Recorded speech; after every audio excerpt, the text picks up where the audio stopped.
Hello, everybody. Thank you very much for joining us on this webinar with Tea Stražičić.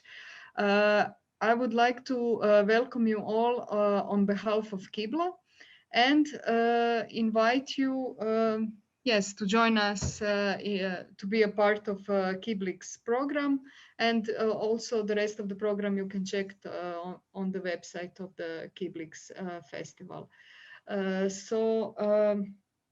First, before we start, I would just like to mention that the session on Zoom is also recorded and streamed at Facebook Live and at YouTube. So just for you to know, and it's also the session is gonna be a part of our documentation that is gonna be available online. So I'm very happy to have Tea Stražičić here with us. Today we are not only gonna know something more about her practice, but also we are gonna read, or if you have read it maybe before, a chapter from a book Snow Crash by Neal Stephenson that was written back in 1992. So the idea is to kind of draw certain parallels with this anticipation of metaverse and avatars that are like captured within this chapter, and the way Tea is approaching these themes and ideas through her art practice. Before I introduce Tea, I would just like to mention that this webinar is intended for everybody who joins this Zoom session to basically participate if you feel like it. So in a sense, if you feel invited or encouraged to share your thoughts on any of the issues that we tackle, please be free to join the conversation. Also, it's not, we recommended to read the text prior to the webinar, but of course, if you didn't read it, that doesn't mean you cannot share some ideas on the theme. So just to break the ice, I would ask everybody that are here now on Zoom to briefly introduce themselves. So just your name, pronoun, and basically answer the question if you are using avatars. So I can start. My name is Irena and my pronouns are she and her, and I'm not really using avatars.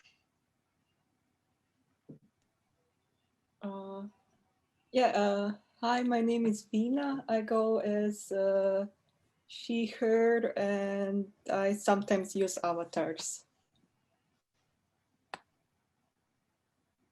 Ciao, Vina. Ciao. Hey.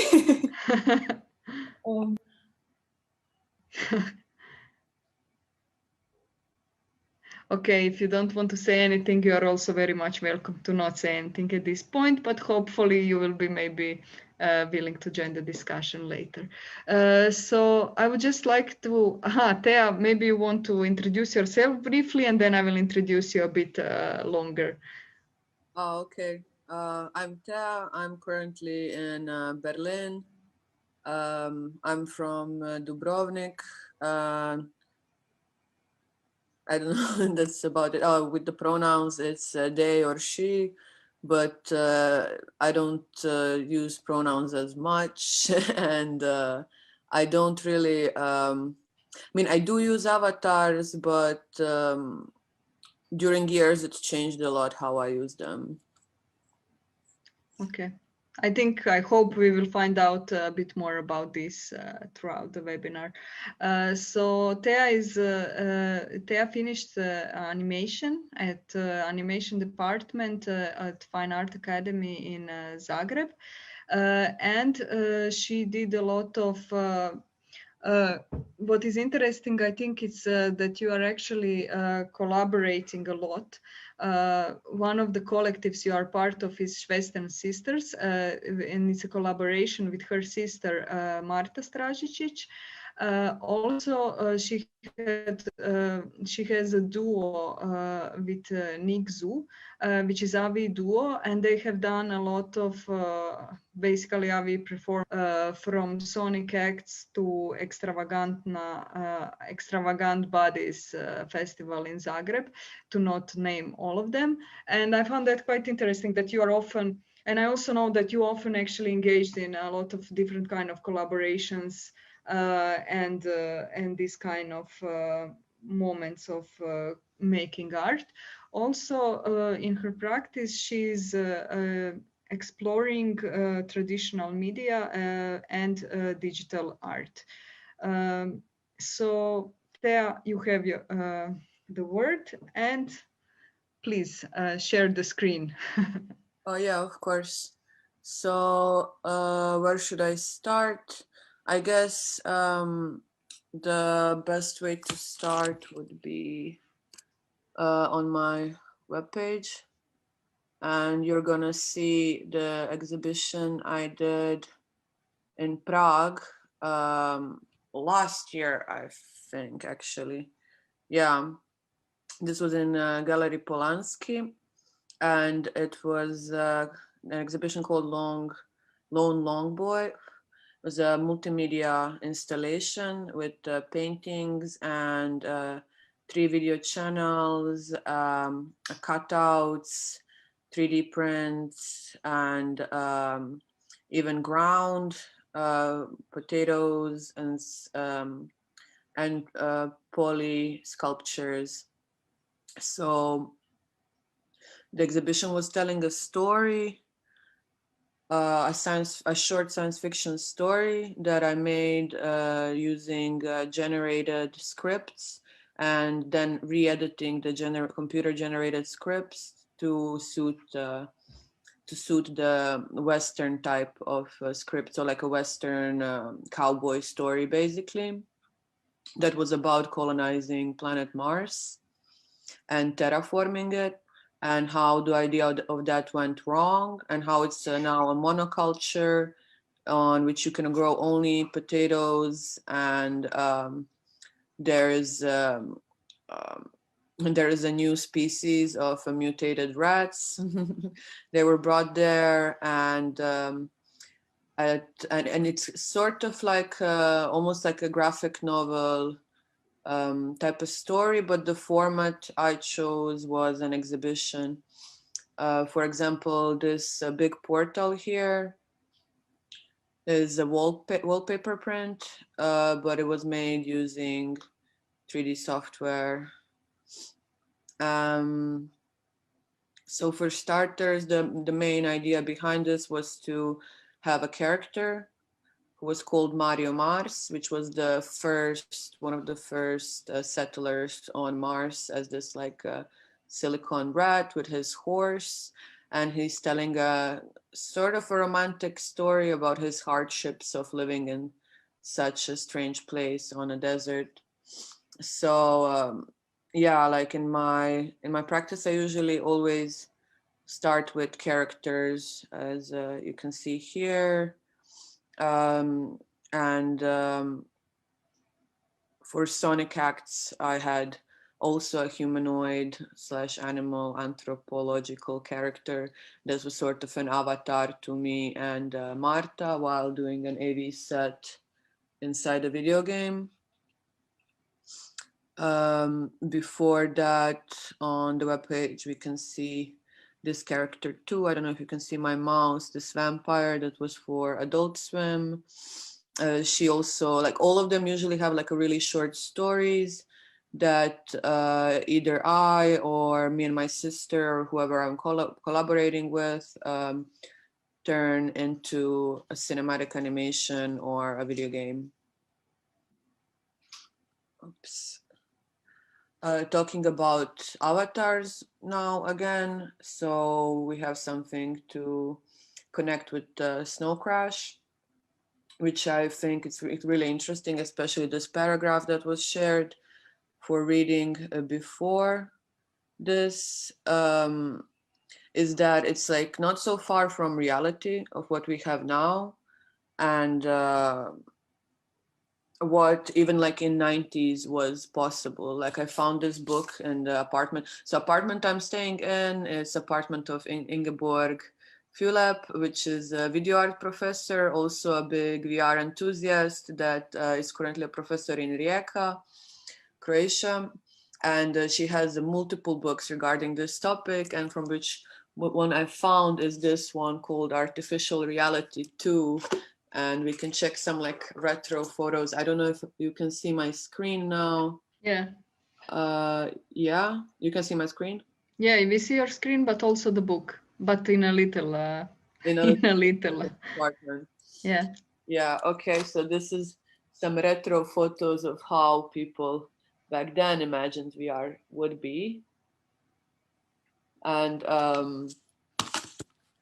I think during 90s, like there was a lot of good movies that were based around it, like Cronenberg's Existence or Stranger Things that was made by Catherine Bigelow, which I think is really, really on topic when it comes to virtual reality, filming the memories, filming like living inside somebody else's virtual reality. And with Snow Crash, it's kind of more, the topic is more hackery, and they're really talking about 3D meshes and the quality of them.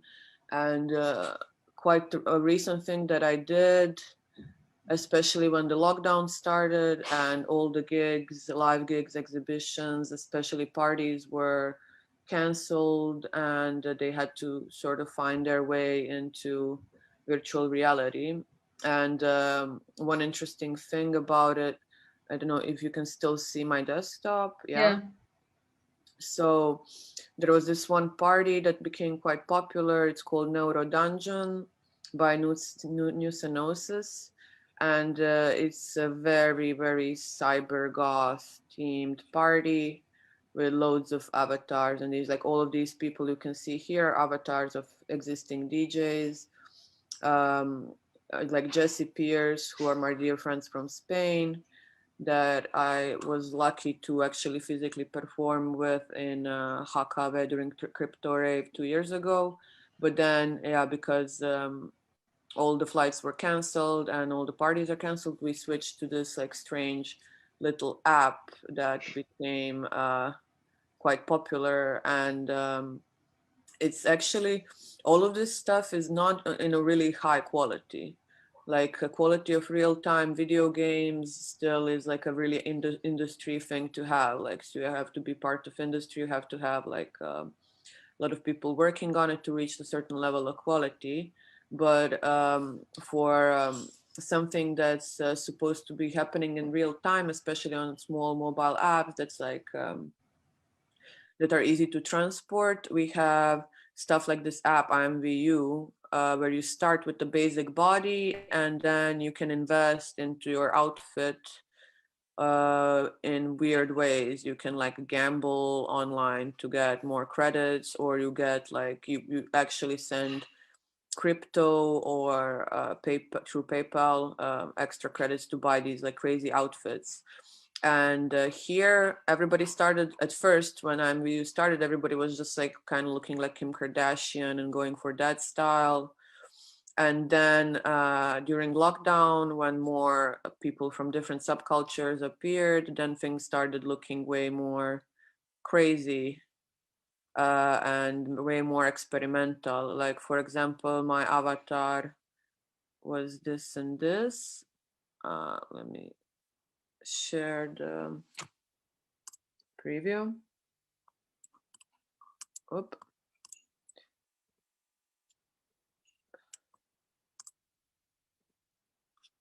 Yeah, so my avatars were not really humanoid. I had this like red ghost with darkness around it, and then this fly creature with the snake and a sword flashed into it. So I was like just trying to use this app as not as it was meant to be used.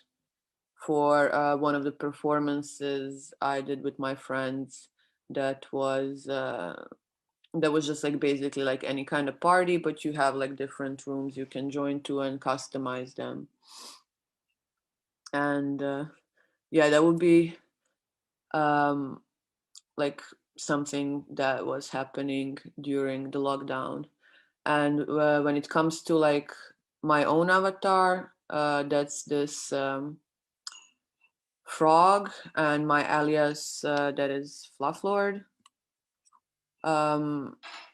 It's been the frog logo and the alias Flufflord are really old. Actually, they come from when like about like they're 8 years old or so, and they were brought into existence by just like me starting up like certain character and like then like telling people about it, and people loved the character and started calling me by the name of that character, and now I can't get rid of it.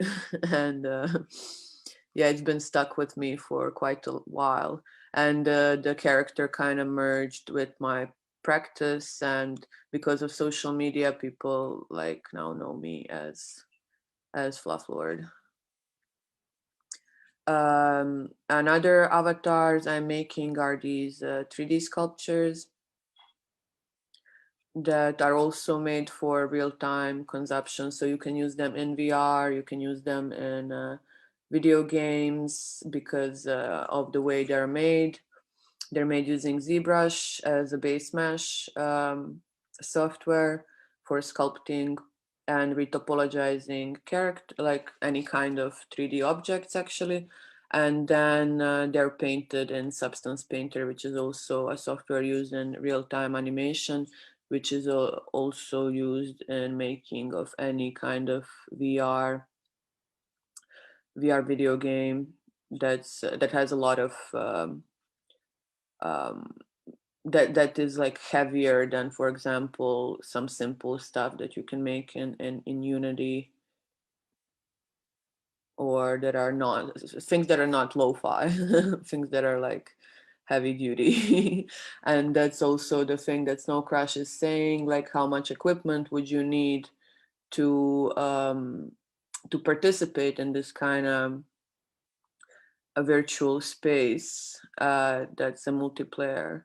Well, for some people, you don't really need much. You only need like modded, like well-modded PC with like decent graphics card. But for production of such spaces, you need far more equipment. And of course, the headset, depending on which you want to choose. And for example, my sister Marta has all of that because she is a developer. I only have pen drawing tablet and stuff to create sculptures in. But for one of the projects we did last year, we had motion graphic suits which captured the entire motion of a full body in real time as well. So like as you move, the creature you created can move and at the same speed and at the same time as you can. Oops. I don't know, can you hear me again? Yeah. Oops. But Yeah. you were muted. Yeah, I was muted, don't worry. Okay. Is there any questions before I pack up my introduction? I have a lot of them, but if somebody else except me wants to ask something, you are very much welcome to. Okay. And so you did AV performance within the video game. So I'm just, I'm actually not really, I'm curious about a lot of things, but I'm not really a gamer. So in that sense, I don't know how does it function. So basically you are playing a game and then you stay at the concert, or how does it work? Yeah, basically that. You come as a gamer to the concert. Like the setup that's usually needed is just like a really big screen that's connected to also like a heavy duty laptop that's game ready or VR ready.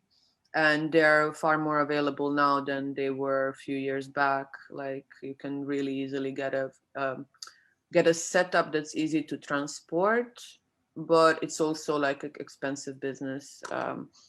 So not a lot of people do it. Like besides me, there's my colleague's two brothers, the Rolfs brothers, Sam Rolfs and Andy Rolfs,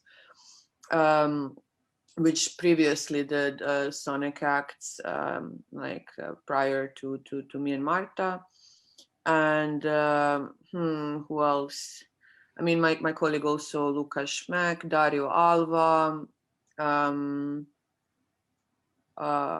Alpha Rats as well. I mean, and in China, definitely there's a few clubs that are just packed with such content, especially game-ready stuff, as my colleague Wi-Fi over his body does usually for all club in Shanghai. Mm-hmm. So these are all musicians that work, or musicians and visual artists that work together to kind of lift up the visual experience of entering a club. Mm-hmm. And literally, like, it's kind of, I mean, it's not that much about concept all the time. Some people like have really, really strong concepts when it comes to that, but about like a total experience of when you really want to enter the sci-fi novel, you know, like mm-hmm. you want everything to blink at you. We usually use a lot of HUDs and stories we tell during the performances. Mm-hmm. For example, my friend Goro once had this really long set that they did after our performance in Vilnius in Lithuania for Supines Festival. And the story was about Roma people who suddenly discovered a certain berry and then completely changed the map of the Europe as we know it by selling this berry and unionizing this like big patches of earth. So like it doesn't usually have to be just what I want to say. The daily performance doesn't usually have to be something that like Marshmallow or some EDM DJ would make, where you just want to get your eyes pumped out by 3D. It can just like tell you a story about them and have the music back it up. So it's kind of like a small modern operas or smaller theaters that are placed in the clubs now, not just like in institutions. And the place where I'm working at now, I mean, we're on a break until April because of COVID, but yeah. There's a place in Berlin called Trauma Bar und Kino, which supports big multimedia projects. And with the sound, with the equipment like motion tracking suits, with enough screens that can portray multiple channels, and also a sound system that can track people who move through the space wearing motion tracking suits, so the sound can follow the performance through the infrastructure of the club. And this was a project we did last year as a big team, starting with Mary Audrey Rodriguez, who made the concept and sculptures for it. And I think I can share it on the desktop now. Just a second. Mm-hmm. Oops.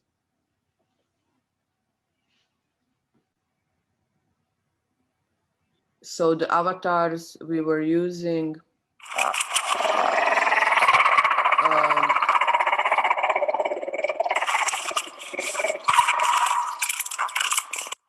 don't know if I can share this.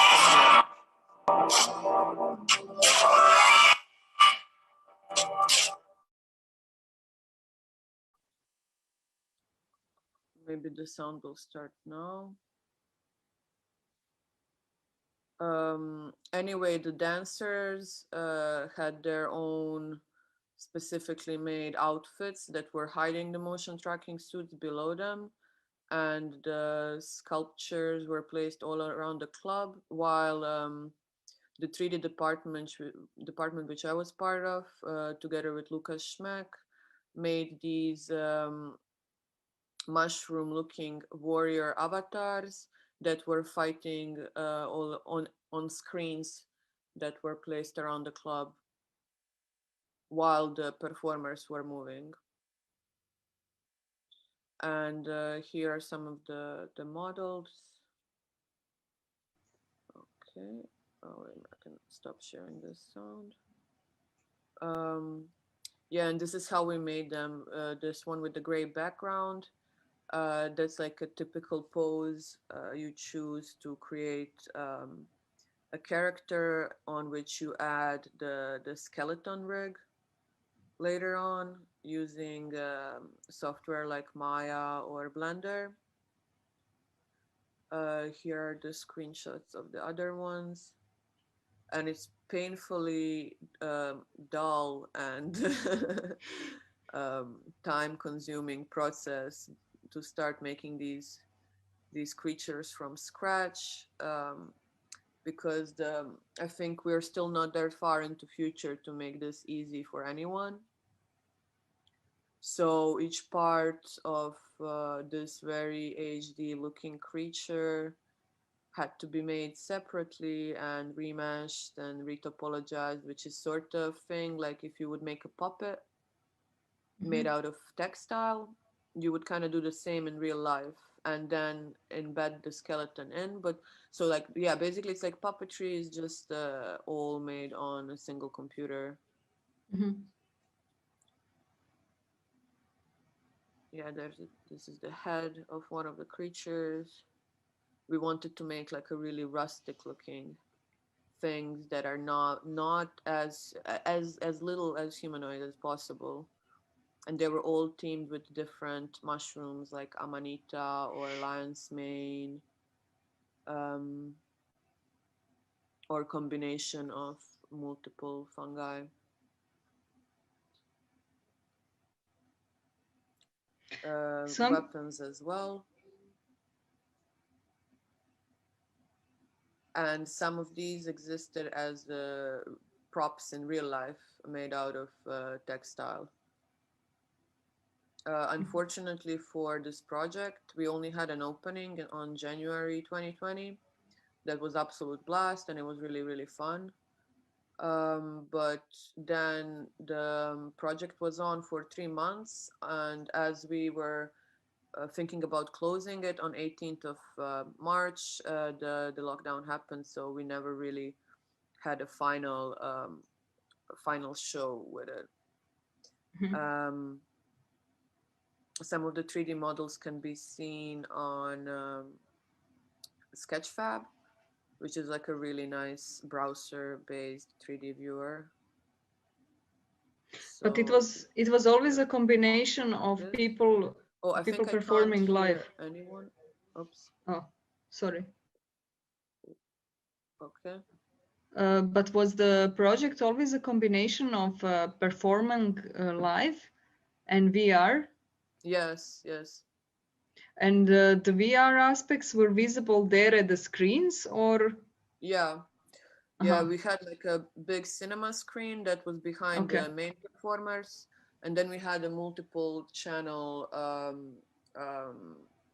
system running through the club that was on plasma screens, basically, or different sized plasma screens, because the club has like 2 floors.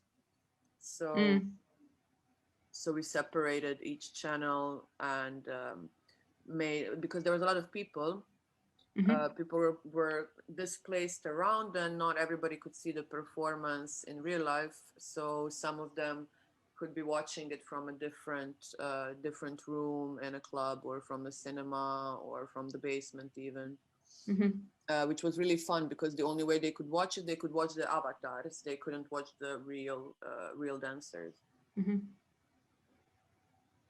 Yeah, I mean, when there is this kind of televising of the performance, then it has this appearance of virtual reality, because they are already like dressed in a way that is not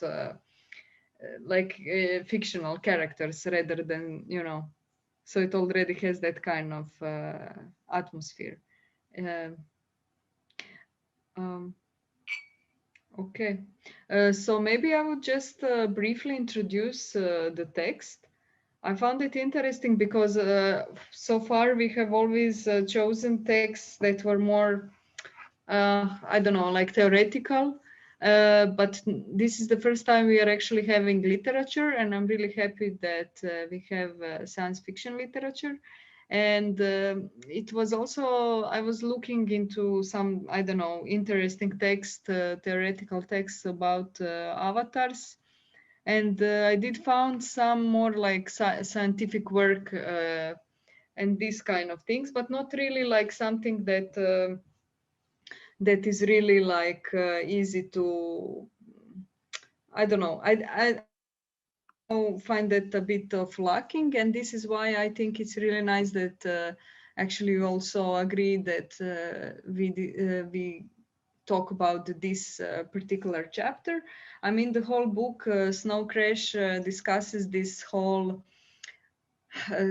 hacker culture, and it talks a lot about the 90s and its atmosphere in a way, but it also anticipates a lot of things that are actually now used. And it's very interesting that actually some of the things that are just mentioned within this chapter are kind of still the same. And I really appreciate that you showed this what is it, this platform that they are using all these Kim Kardashian avatars. And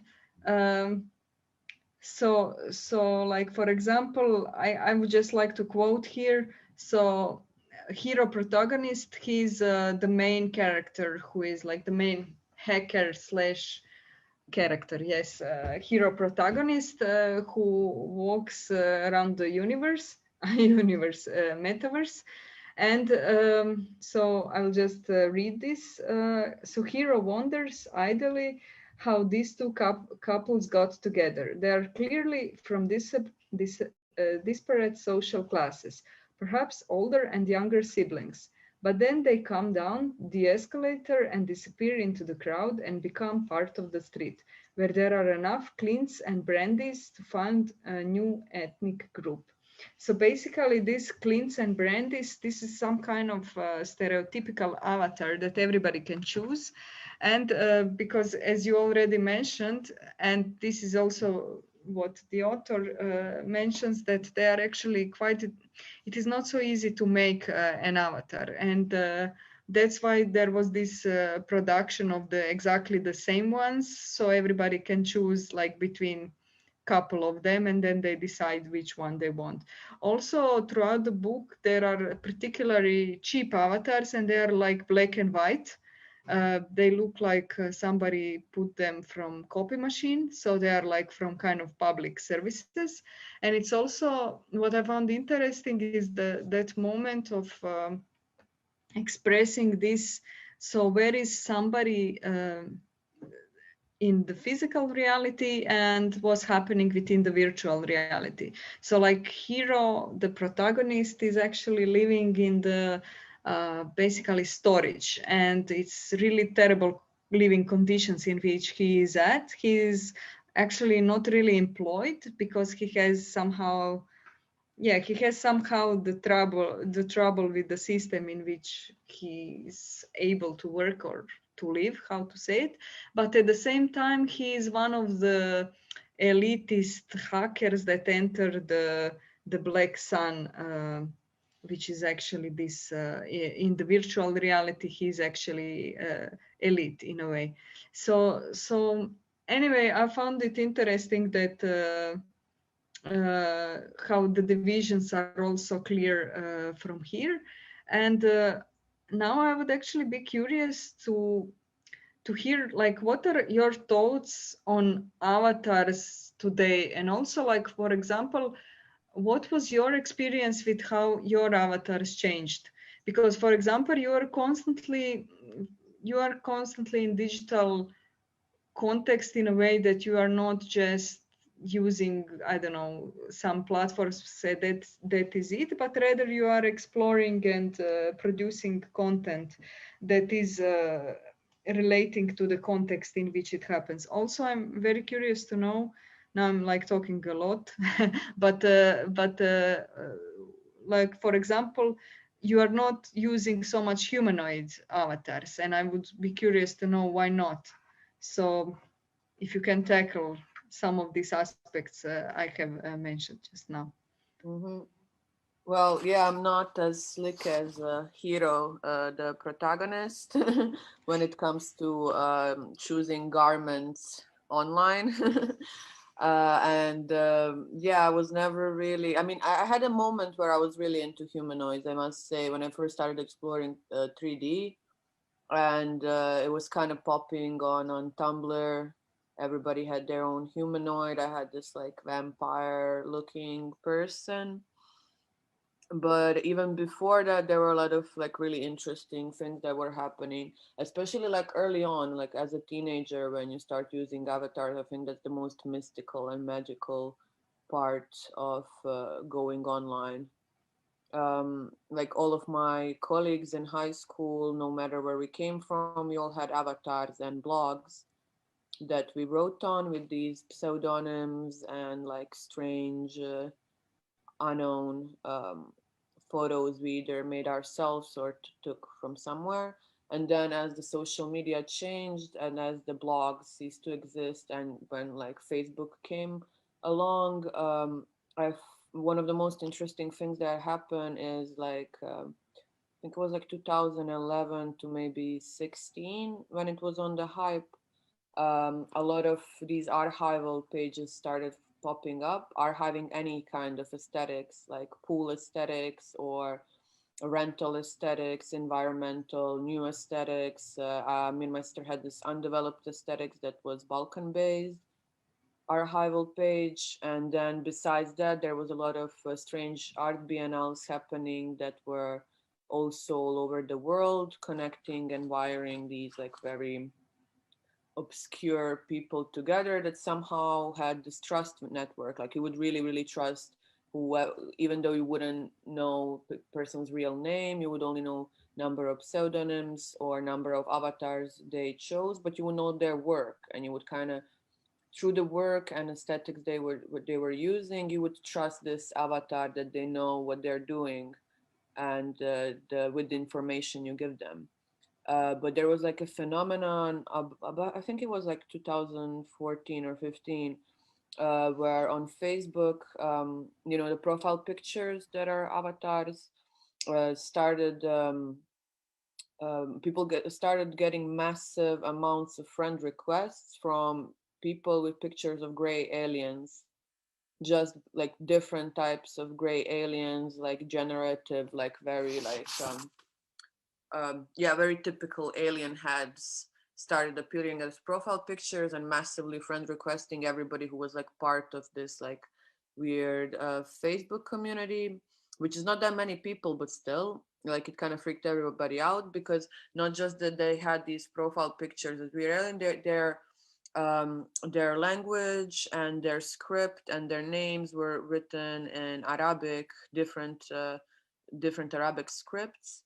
And so we were all like for about a month very confused and just accepting friend requests from these Arabic aliens that had strange profiles, until I finally found, me and my friends finally found a person who started it, which was just a random 16-year-old that wanted to make a statement, but then statement kind of grew for itself. Like he wanted to say how the Westerners perceive Arabic countries differently, even online, as this like real aliens with the different script that they're using, kind of coded appearance. And so he made this like massive movement that started, I think, in Egypt, and later on like continued for about 6 months, then completely disappeared because Facebook started introducing this thing where you have to give them your ID in order to have a profile on their page.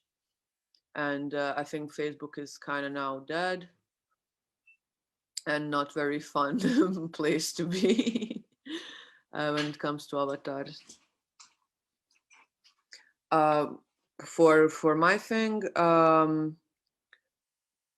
well, I think like most of the artists that I hanged around with kind of formed their strange personality, and now avatars kind of switched into brands, like this like branded looking thing, you know, like some musicians, they just have to stick to it. Once you go and you kind of live it, then you will forever be either like, okay, you're like a cyber person. I don't know, for example, like Arka, like she went cyber, and then like Holy Herdon, she's this like intellectual intellectual hacker type of person. And then Lana Del Rey will always be this like American princess, and then like everything started copying this thing. And like I can't say that a lot of people have like mysterious unknown avatars anymore. But yeah, there's like a paragraph of this text that I really liked from Snow Crash, that's also like talking about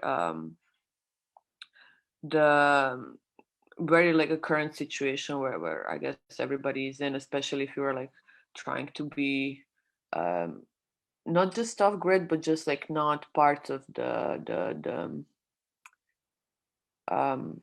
system as an artist or whatever. So he says, I'm gonna quote it. He tries to get himself psyched up. He tries to break out of the lethargy of the long-term underemployment. This Intel thing can be great once you get yourself jacked into the grid. And with his connections, it shouldn't be any problem. He just has to get serious about it. Get serious, but it's so hard to get serious about anything. And yeah, I feel like that's like the place where a lot of virtual people ended up. Yeah. I mean, yeah, like I still know I still know large amount of my collaborators and friends online only as like these online avatars. I don't know their real names. I don't know how they really look like, but it's still like with some of them I still talk for like about 6 years or so, and it's been ages since we are working like this. And nobody really got serious meanwhile. But do you sometimes collaborate with them, or it is just following the work? With a lot of them I'm just following the work, but there's few people I still collaborate with and have no idea who they are. Some of them just like made broke into like more of a real broke this reality thing, and I really did meet them, especially when everybody was traveling and where it was really possible to just like go to like 20 different places in a year. And some of them published books, like for example like this book, it's called Erotica. It's by Chino Amobi. Mm-hmm. It's a really strange sort of graphic novel slash sci-fi slash reality thing that is kind of about his travels as a musician. So he travels as a musician across few continents, and then I can recognize a lot of people he mentions here because either they're artists or we know each other online, or somehow we communicated through different avatars, and he's using their aliases mostly, and just giving this like strange insight into the combined world of fashion, some like online and offline mysticism, a lot of like graphic stuff combined with the merch he was making. But in general, the story is kind of psychedelic and science fiction-y. It touches the real life, and it touches these avatars that everybody is using. It touches real musicians, but the story feels very unreal.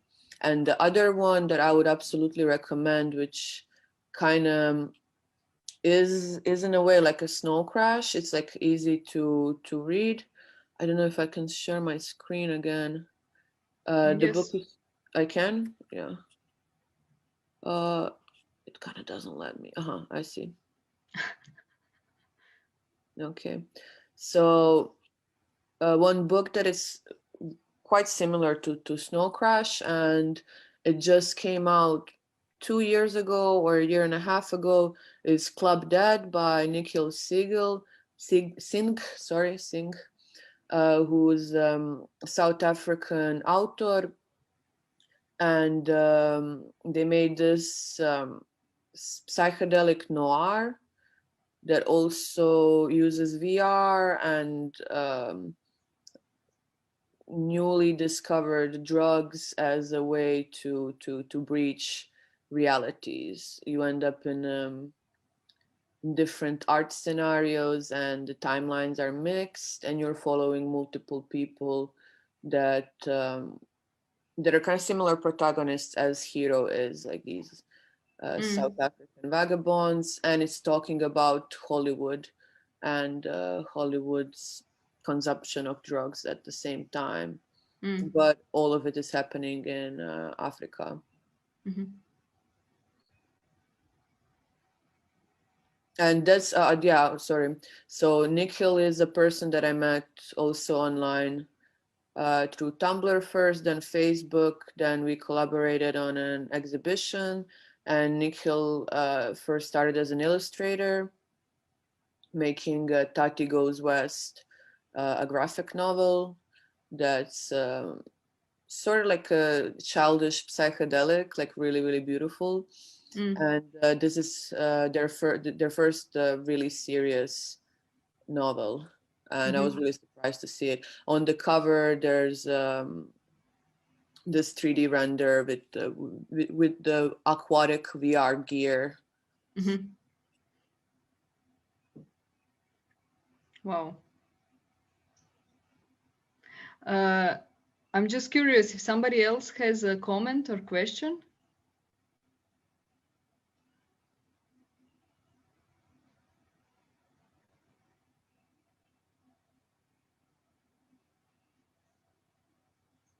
No?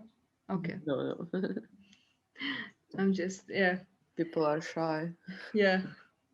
Well, okay. I mean, yeah, I found it also interesting how it works with all these things that kind of intertwine, like from this reality in which you are living. I mean, also in the Snow Crash, there is a lot of parallels with drug usage and so on. And then there is also these moments of parties and going to the concerts, and then also skating culture.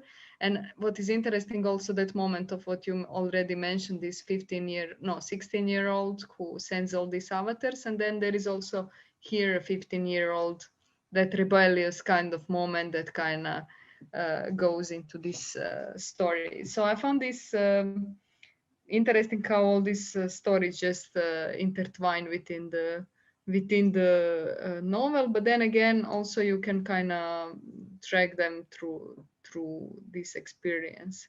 Also, like what you have mentioned, these AV events within video games. So when it comes to avatars, it's interesting that, for example, you can use them in many different ways. Like, for example, now I think it is quite commercialized, maybe, because of the development of the equipment. And it's in that sense way more accessible. But what you already mentioned before, it was that, as you said, they are not well done. Like, they are not, what is offered is not, I don't know what. And I'm curious, why is that? Is it because they are more independently done, or is it more because they are is it being massively produced? I'm just curious, in a sense, like, what are the differences between the, I don't know, artist scenes and this moment of like, for example, creating something that is going to be like for, I don't know, let's say massive usage.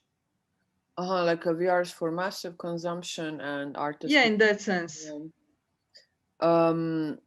Well, regarding the quality of content, sometimes it's just the question of budget, location, and number of people working on it.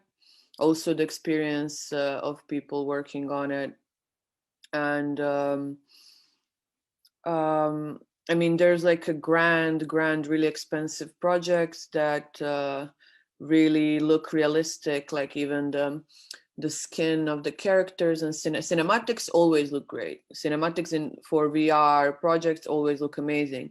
But when you actually put the goggles on, you can't reach the quality that that you would expect to be. I mean, it's entertaining and it's beautiful to be inside for it, but I wouldn't stay in it and play an entire game. Like, I think 10 to 15 minutes is just totally fine with me to have any kind of VR experience. It gets sweaty. Like once in the summer, we were doing this VR incubator project with Format C from Zagreb, and yeah, like it's 40 degrees in Split, and having like this like huge chunk of gear on your head while developing something entire day really is not the most pleasant thing you can imagine when you think about futuristic experience. I mean, it was kind of more medieval. That's how I experienced it. Like when I went to this big fair in Los Angeles, when VR was just popping out, when the HTC Vive was coming out fresh and Oculus was coming out fresh, and you had these like booths in a big warehouse presenting works from different apps, brands, companies, smaller productions, smaller VR video games, even like a fractal enthusiasts, like Burning Man type of things. And it really looked like a medieval fair, to be honest. Like you just have hundreds of people waiting in line to put this helmet on to see something for like 10 minutes. That's basically just like a bag of screen in front of your eyes. So like I think the gear is definitely not there yet. Some people who are using it at home, I guess they're having a better time. Like my friend Zusing has, I think Apex Legends or something in VR, so he's been chilling in it for quite a while. And like if you have a good home setup, I'm sure you can have a lot of fun using it. But as something for mass audiences is not very convenient. Other than that, augmented reality, I think, has like far better future. Like everybody loves filters, everybody likes to look great without having to spend money on makeup and stuff. And also it's just quicker, it's very quick to develop stuff for it. But I feel like maybe if it's combined with the sort of better looking glasses or better designs, if the design would change and the number of assets, physical assets you need to start up something, so the troubleshooting of the entire thing would be far easier, I think then the future would be brighter for these technologies. But for now, even to start up HTC Vive headset, you need to set up like a two scanners, two signals, two boxes, lift them up as high as you can, measure the entire area. I mean, it doesn't take more than half an hour, but then like, what if your PC is not feeling good that day? Or what if you're missing one cable out of, I don't know, 10? Then, yeah, then it takes a while and it's not that quick. And yeah, I'm kind of like taking my distance from it for a while until something interesting happens again.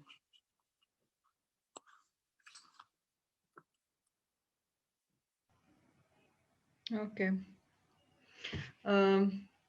If anybody else wants to say something. Okay.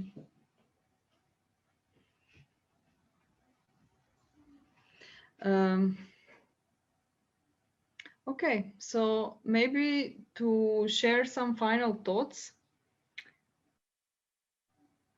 I think it's interesting that you said about the cable is missing. That moment of kind of again, this is that kind of bodily experience in a sense, even though you are kind of stuck on the screen, but it is yeah, you have to be stuck there, and somehow your body has to kind of adapt to whatever it's kind of happening. And basically, my last question would actually had to do more with the way you often represent your art. And I'm curious the way you are, for example, what we have seen in this exhibition with the installation that was it was in the gallery in Prague, right? Mm-hmm. So like the installation goes into space, and you often use like whether found materials, whether something that is quite ordinary, and then you add something extra to it. And then this kind of work functions as it goes into the space, and it can be a video, but there is always some other sculptural aspects or installational aspects to it. So I'm curious, for example, why is it important for you to also go into the space in that way, and also like use this kind of materiality?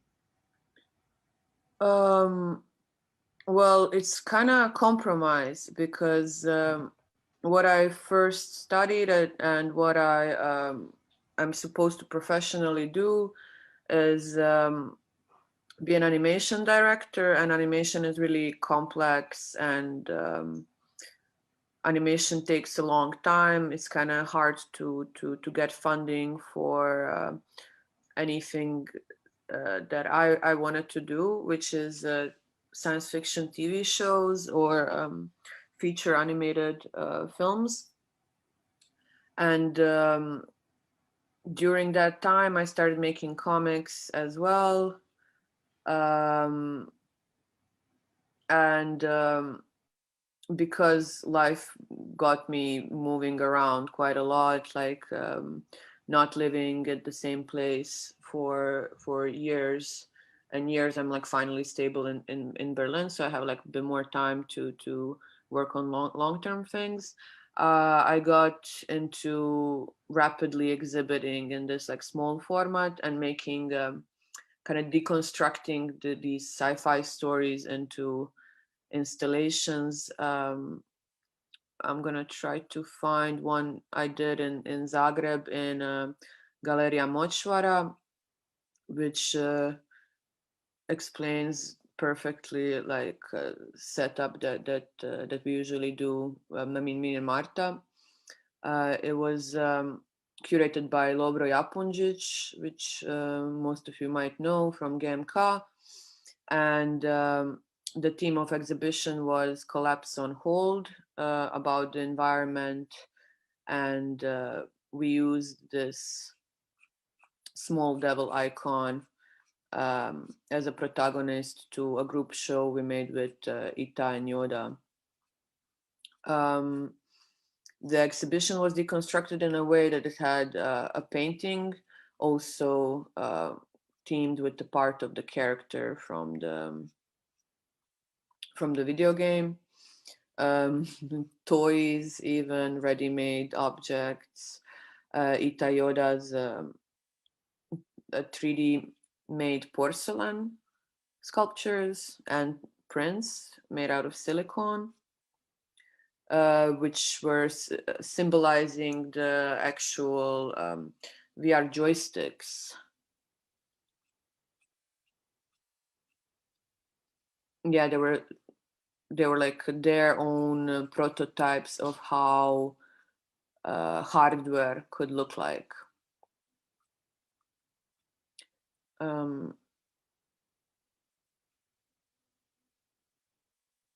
So yeah, we had an intro graphics short story that's in a video, and then we set up a custom computer with only one copy of this demo video game because yeah, we didn't want to release it as it was like specifically made just for the exhibition. We just wanted to show it as a one-time installation or a sculpture. And everybody had to wear these protective boots because we had like really expensive fluffy carpet on the floor.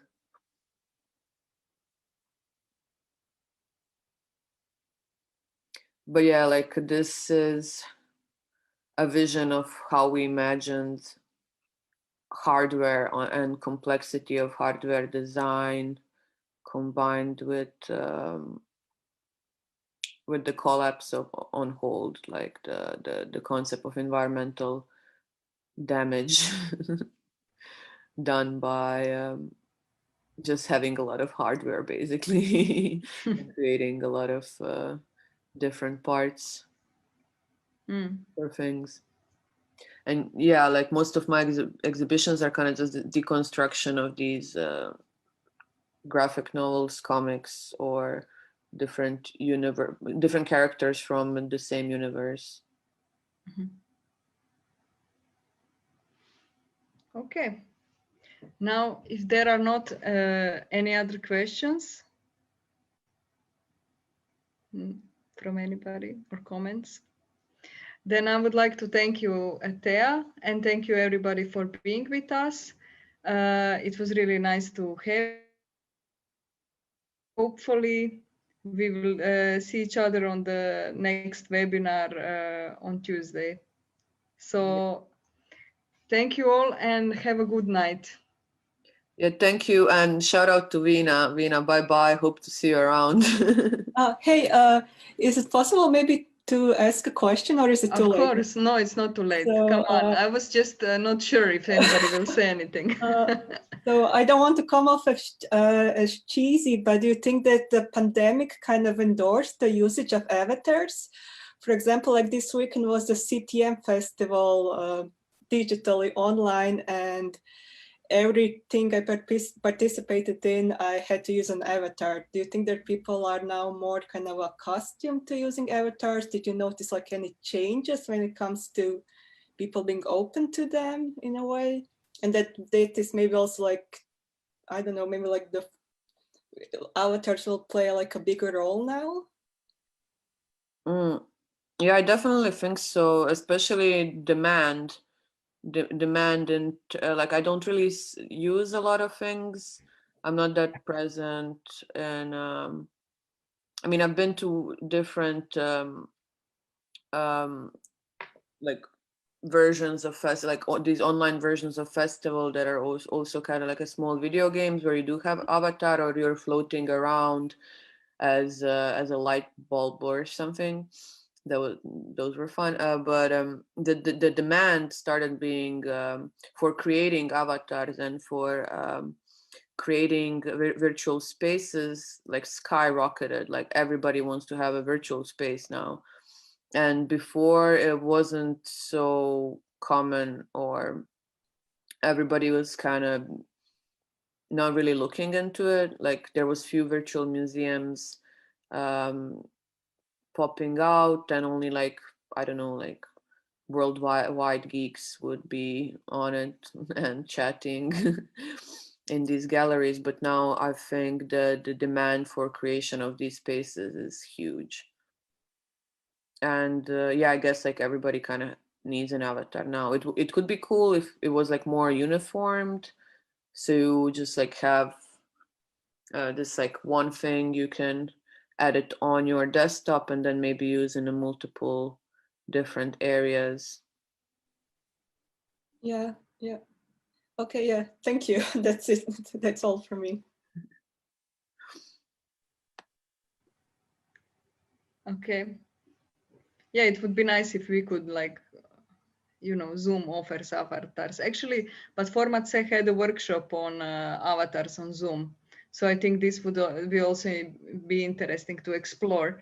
And I also learned from online classes from teachers and so on, that children are doing really a lot, not avatars, but they are doing funny things while on camera, and amuse all class just because they are bored, and they're exploring how to use this moment of being able to view somebody like this. But that's again another topic. So okay, so then now officially thank you to everybody. And yeah, have a good evening, and hopefully it was fun for you. Yeah, bye everyone. Thank you for joining. Bye. Ciao.